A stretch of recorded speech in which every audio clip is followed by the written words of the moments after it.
Pero kung bago ka pa lang sa aking channel, paki-like, share, and click the subscribe button and the notification bell para lagi kayong updated sa mga parating ko pang uploads.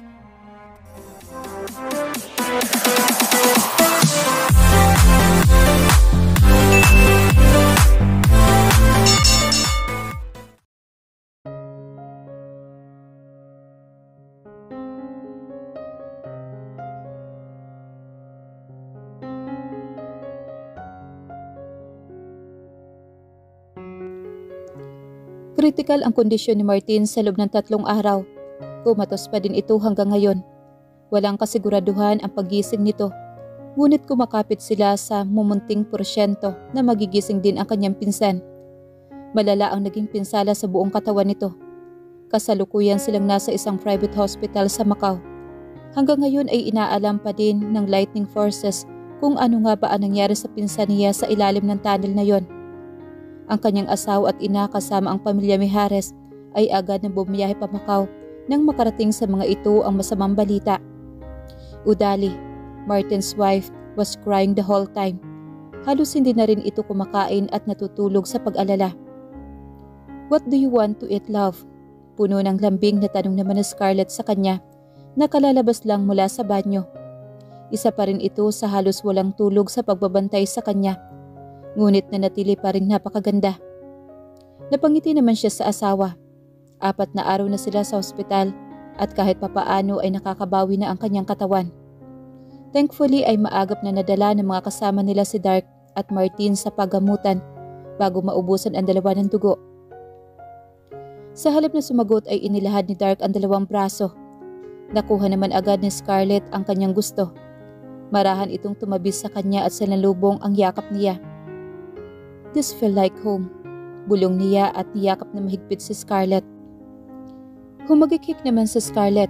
Nanuot ang pamilyar nitong bango sa kanyang ilong. Ang bango-bango ng kanyang asawa. Kung wala lang sila sa ospital at wala siyang iniindang sugat sa balikat at hita, ay baka kanina niya pa ito inayang magtalik. Miss na niya ito. "Bakit kailangan mong maging ganito kaganda, my love?" Magiliw niya ang dagdag nang kumalas siya sa mahigpit nitong yakap. Binigyan siya ni Scarlett ng mabilis na halik sa mga labi. "At gwapo ka pa din kahit na may mga benda ka. Ang macho-macho mo pang tingtingnan." Nang aakit na wika naman ni Scarlett habang hinahaplos ang kanyang dibdib. Damang-dama niya ang kapilyahan sa boses nito. "Love, please don't do this to me. I'm already horny since you went out from the shower." Tinitigasan na ako. Nakakuyom ang mga panganiyang sabi rito. At bilang isang pasaway na babae, hindi pa nakontento si Scarlett sa pang-aakit na ginagawa sa kanya. Dinakma nito ang kanyang namumukol ng harapan. He's only wearing a cotton shorts, kaya naman madali para sa asawa na mahawakan iyon. Naiirita na kasi siya sa hospital gown niya, kaya nagpumilat siyang huwag na munang isuotin iyon.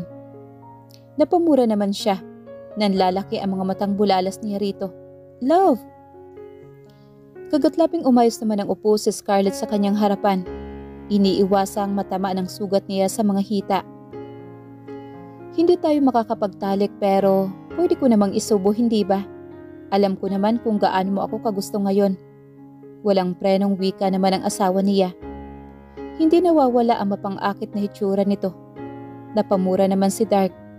Gulantang siya sa mga lumalabas mula sa bibig ng kanyang asawa. Hindi niya alam na may ganitong side pala ito. "Ano?" Humahagikik naman si Scarlett. "You said you're horny and I'm more than willing her to help you out. My mouth can accommodate your lovely cock." Pati na rin ang kamay ko. Pinangapusan siya ng hininga. Hindi siya nagwo-workout pero hinihingal siya. "Ikaw at ang kapilyahan mong mga bibig." Tumayo si Scarlett, lumapit sa pintuan at nilak ito. "Don't worry, my love. Mamaya pa magra-rounds ang doktor mo at bukas na rin babalik sila, ma'am." Napamura siya ng palapit na ang asawa niya. Nakarecline na rin ang hospital bed niya, kaya naman libre siyang sumandal sa oras na kinakailangan. Sumampa sa kama si Scarlett at dahan-dahang ibinuka ang walang sugat niyang binti. Napaungol siya sa nararamdaman. "You witch," ungol niya rito. Napangisi lang si Scarlett. habang unti-unti nitong binababa ang boxer shorts niya. Maingat niyang itinaas ang balakang upang madali nitong maisagawa ang balak. Hindi man niya ramdam ang sakit ng mga sugat niya dahil sa pain reliever, pero hindi niya pwedeng purasahin ang sarili niya. Gusto niyang gumaling agad. Ngayon ang kanyang matigas na pagkalalaki ay umuusbong na libre at masakit na alagaan. Muli siyang maras na napamura nang hawakan ni Scarlett ang dalawang pag-aari niya. Hinimas nito, sapat para mabaliw siya. Sa sobrang sarap na ginagawa nito, ay napapaangat siya mula sa pagkakaupo niya. Marahan na hinawakan niya ang buhok nito bilang suporta. Itinukod niya Scarlett ang libreng braso sa gilid niya upang maabot niya at mahalikan. They shared a hot and passionate kiss. Nang makontento sa labi niya ang asawa, ay ang leeg naman niya ang pinagdidiskitahan nito. He was groaning like a wounded animal, not because of the literal wound he has but because of delicious sensation. Haplusin mo ako, Dark. Nakikiusap na wika ni Scarlett na buong puso naman niyang ginawa para sa asawa. Napangisi siya na ma-realize kung bakit isang flow above the knee dress ang suot ni Scarlett. His own bad wife planned this whole thing. Gamit ang isang kamay na walang sugatang balikat, ay eksperto niyang itinaas ang laylay ng damit ni Scarlett. Inililis niya iyon hanggang sa lumantad ang dibdib nito. Her lovely butt cheeks are showing and he's laughed it twice. Bad girl, you're not wearing a bra. Natatawang wika niya at patutsada ng pagtuunan naman niya ng pansin ang dibdib nito. Mahihirapan ka lang tanggalin so hindi na ako nag-abala pa. Umigting ang kanyang panga dahil mas lalo siyang nanggigil sa narinig. Nilamas niya ang dalawa nitong bundok upang ibigay ang nais ng kanyang magandang asawa. He played with nipples too. Napaungol naman si Scarlett. So plano mo talaga mangyari to? Oh shit baby. Natunto ni Scarlett ang pagkalalaki niya. Taas baba na ang mainit at malambot nitong pala doon na may kasama pang marahang pagpisil. Yup, because I miss you so bad. And since we had our first, I am aching to be owned again by my super hottie husband. Mapang-akit na bulong naman ni Scarlett. Yumuko ang kanyang katawan upang harapin ang kanyang ipinagmamalaki na pagkalalaki. Kailan at saan mo natutunan ang mga dirty talks na yan, ha? Hindi naman siguro nito sinusubukang gawin kay Dominic ang ginagawa sa kanya ngayon. Doesn't matter. All I want is to pleasure my husband. Sagot nito sa nang-aakit na ring tono. Muli siyang napamura nang biglang isubo ng babae ang kanyang naghuhumindig na pagkalalaki. Tumigil siya sa paglalaro ng mga dibdib at sinuntok ang kama. Sa kaniya hinawakan ang puting kumot. Napabuntong hininga si Scarlett nang subukan niyang kunin ang buo nito sa kanyang bibig. Sinubukan niyang mag-deep throat na iyon ay mas lalong nagpapainggit sa kanya. Ang tanawin sa kanyang harapan ay tiyak na mananatili sa kanyang alaala magpakailanman. Taas baba ang ulo ng kanyang asawa. Ang pagsipsip sa kanya ang pinakamainit na sandali na dapat pahalagahan niya. Kahit nahihirapan ay sinubukan ni Dark na sabayan ang galaw ni Scarlett. He carefully thrust his hips to meet her lovely mouth. Do it faster now, baby. Halos tumirik ang kanyang mga mata sa sarap at sa natatamong kasiyahan. Maliit na ungol ni Scarlett at mabilis na pagtaas baba ng bibig nito ang tuluyan nagpawala sa naghihintay lamang na luwalhati. Yum! Aniya matapos punasan ang sobrang likido sa gilid ng bibig niya gamit ang daliri niya sa kadinilaan. Bumaba si Scarlett sa kama. Pumunta siya sa gilid at pinindot ang isang button para ibalik ang higaan nito sa orihinal nitong settings. Anong balak mong gawin ngayon, ha? Nakangisi niyang tanong rito. Sinabi ko na sa'yo, matagal ko nang gustong gawin to. Ikaw, simula nang hayaan mo akong maranasan yon. That just not love, we made love. Itinama niya ito. Ngumuso naman si Scarlett. Whatever, basta masarap yon. Natawa naman siya. Ngunit agad ding nabura nang sumampa muli ito sa kama. Tumayo siya at ang ulo nito ay nasa pagitan na ng kanyang nakahiwalay na creamy legs. Napabuntong hininga siya dahil sa nakita doon. Nag-i-enjoy sa view ang mister ko. Mapang-akit na tanong naman ni Scarlett. Napalunok siya at tila natuyuan ng laway. Lalo na noong hubarin ng kanyang asawa ang dress na suot nito at basta na lamang init siya sa kung saan. She's giggling while she's doing it. Pati nang hubarin nito ang kakarampot na skin tone-less bikini na itinapon na din sa kung saan. Diyos ko, sumirit na siya. Ang kanyang mga mata ay nagpipiesta sa magagandang tanawin sa itaas niya at kitang-kita niya kung gaano ito kasariwa. Nangingintab ang pagkababae ni Scarlett. Ibinuka pa nito ng husto ang mga hita at hinagod ng daliri ang gitnang bahagi ng perlas nito. Tell me, do you want this, mister? Mapang-akit na saad muli ng kanyang asawa. Ilang beses siyang napalunok. His semi-erect member is getting hard once again. Come, love. Umupo ka sa mukha ko. Ngayon, love, hayaan mo akong pasayahin ang asawa ko sa pagkakataong ito. Sa narinig ay napahagikik naman ang asawa niya. Sa kamarahang ibinaba ang sarili. Kumukuha ng suporta sa puting pader na nasa harapan nito. Mariing mura niya ng ilang pulgada na lang ang layo ng ari nito sa kanya.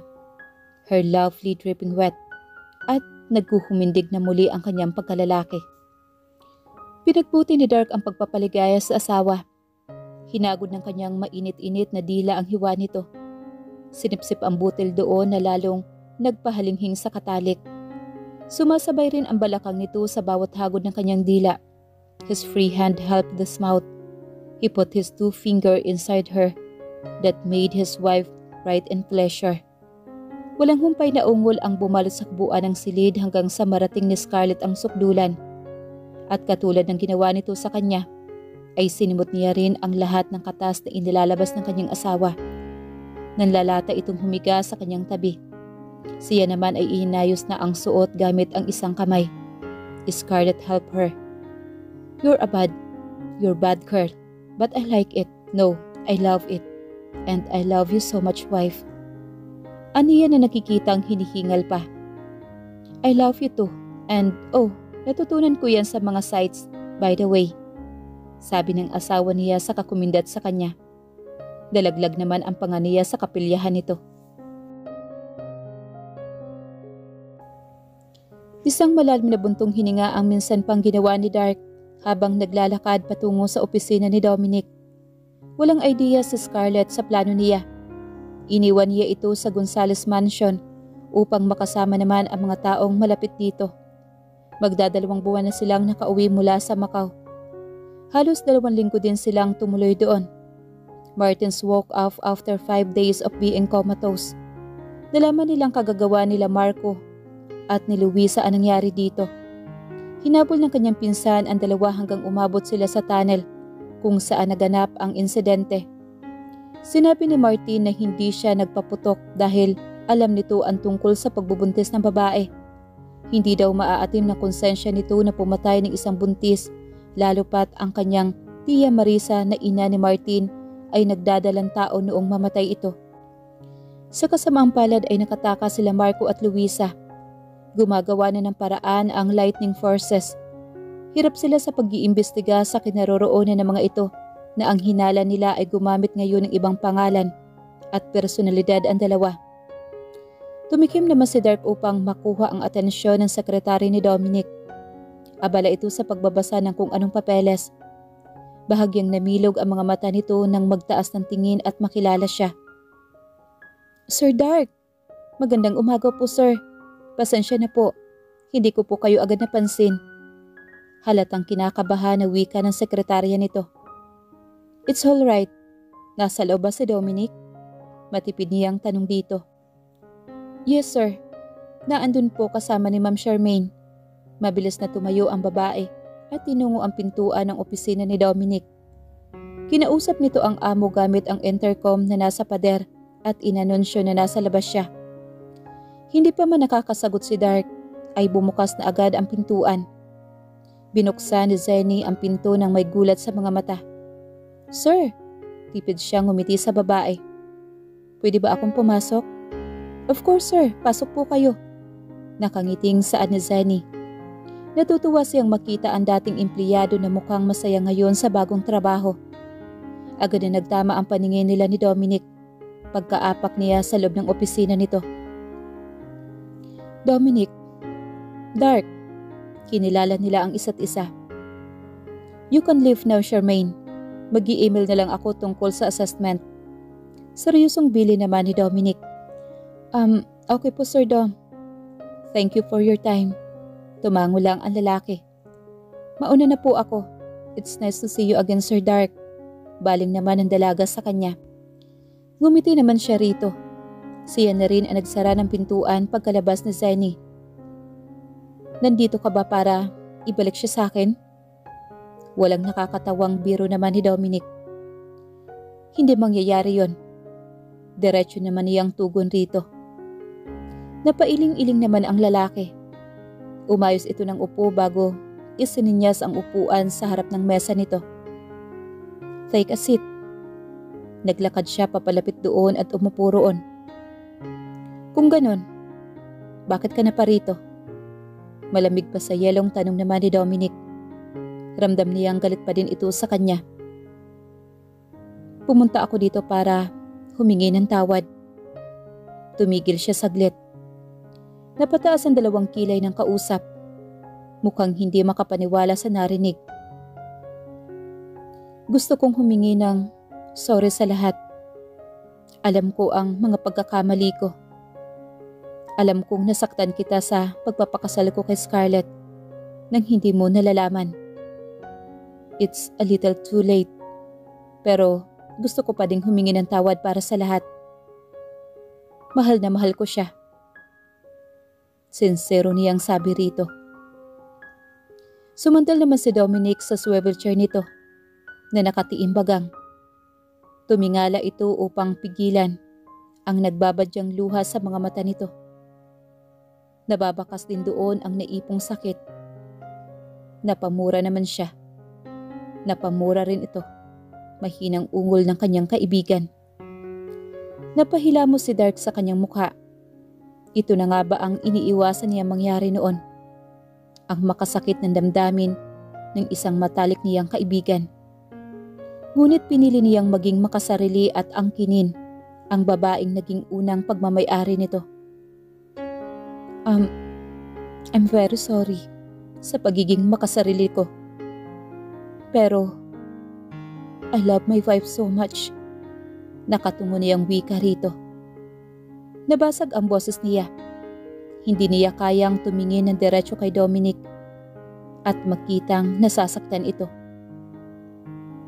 And she loves you too. Umiiyak na saad naman ni Dominic na ikinaangat niya muli ng tingin dito. Namasan na rin ang kanyang mga mata. Nasasaktan siya para sa kaibigan.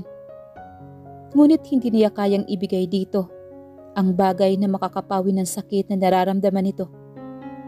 At hindi niya mahanap ang tamang salita para maibsan ang sakit na nararamdaman nito. So, I guess, ang magagawa ko lang ay ang hilingin ang kasiyahan niya sa piling mo. Dagdag ni Dominic sa pagitan ng kanyang mga luha. Kinalma naman ni Dark ang kanyang sarili. She's pregnant. Nakangiti na niyang wika rito. Mas lalong napaiyak naman ang binata sa kanyang sinabi. Nagbabalak din akong mag-propose sa kanya ngayon para magkaroon kami ng formal na kasal. I didn't get the chance to give her that. Pero ngayong maayos na ang lahat, gusto ko ding magkaroon kami ng maayos na kasal. Napatango naman si Dominic habang pilit na kinakalma ang sarili nito. Ilang beses itong bumuga ng hangin upang patahanin ang sarili. Umayos si Dark ng upo at sumandal sa kinauupuan. Binalot sila ng katahimikan kapag uwan. Don't expect me to attend the wedding. Hindi ko kayang makitang ikinakasal kayo ng babaeng ni Scarlett. At hindi ko naman siguro kailangang ipaintindi sa'yo kung bakit. Bakas ang kalungkutang sa tinig ni Dominic. Si Dark naman ay nakasandal ang ulo sa upuan habang pinagmamasdan ang puting kisame na para may kainti-interesadong bagay doon. I know, she's very happy now. Madalas siyang magmensahe tungkol doon. Masayang-masaya na siya ngayon. And I'm sorry na hindi ko pa rin kayang maging masaya para sa inyong dalawa. Oo, gusto kong maging masaya si Scarlett palagi. But I wanted her to be happy nang dahil sa akin. Pero isang malaking kalokohan kong patuloy pa rin akong aasa sa kanya. Lalo na't buntis siya sa anak ninyong dalawa. Wika ni Dominic, makalipas ang ilang sandali ng katahimikan. Malungkot naman na pangiti si Dark.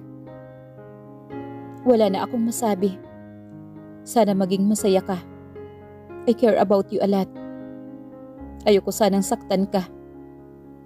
Pero nagawa ko pa din. Umaasa ako na balang araw mapatawad mo ako. At sana din, matagpuan mo na rin ang babaeng para talaga sa'yo. After talking to Dominic, gumaan ang pakiramdam ni Dark.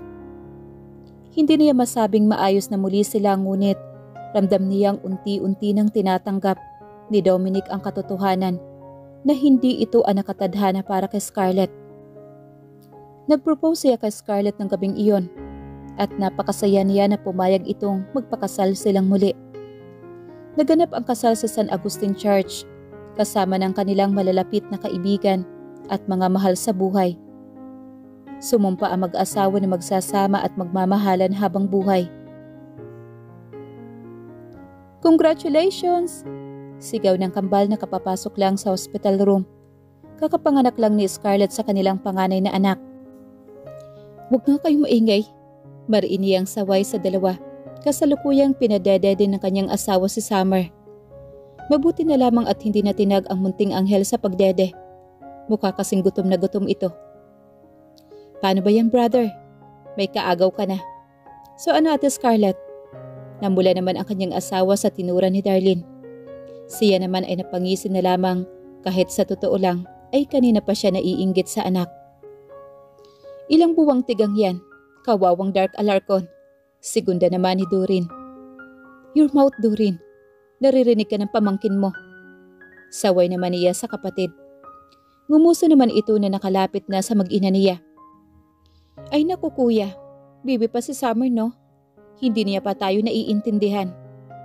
Kahit pa, ayokong nagsasalita ng ganyan sa harap ng anak ko. Wika niya rito. Umirap naman si Durin at tumahimik na. Nangingiti lang sa kanila si Scarlett. Bumulong ito ng I love you na tinugunan naman niya.